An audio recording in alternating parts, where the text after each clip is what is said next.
brought you by Silver Pumps and Motors. Top quality और consistent performance के लिए सिर्फ सिल्वर पंप्स नाम याद रखना.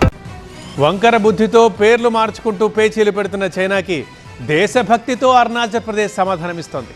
అరుణాచల్ ప్రదేశ్ అప్పుడు ఇప్పుడు ఎప్పుడూ కూడా భారత్లో అంతర్భాగమని చెప్పేందుకు అక్కడి ప్రభుత్వం ప్రజల మధ్యకు వెళ్తోంది.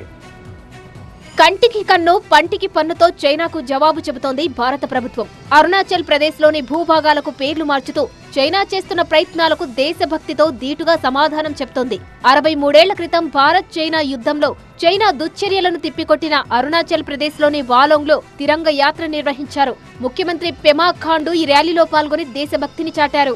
ఈశాన్య ప్రాంతంలో నిర్వహించిన ఈ ర్యాలీ దేశభక్తిని తిరిగి జ్వలింపచేయడంతో పాటు దేశంపై ప్రేమను, ధైర్య సాహసాలు నిండిన మన భద్రత బలగాలపై అచంచలమైన మద్దతుకు నిదర్శనమని అరుణాచల్ ప్రదేశ్ సీఎం పెమా ఖాండు అన్నారు.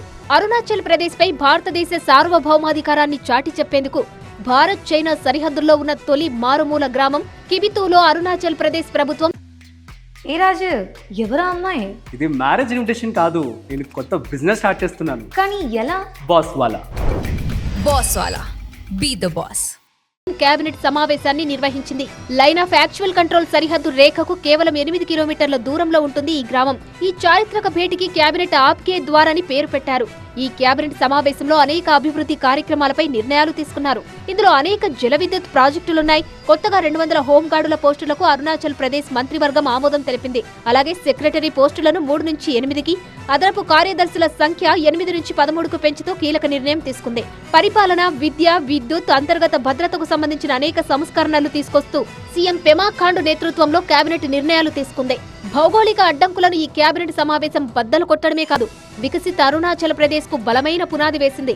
అరుణాచల్ ప్రదేశ్ లోని అంజా జిల్లాలో సూర్యోదయ పండుగ నిర్వహణకు కూడా పెమా ఖాండు నాయకత్వంలోని కేబినెట్ సూత్రప్రాయ ఆమోదం తెలిపింది. ఈ జిల్లాలోని డోంగ్ లోని భారతదేశంలో సూర్యుడు మొట్టమొదట ఉదయిస్తాడు.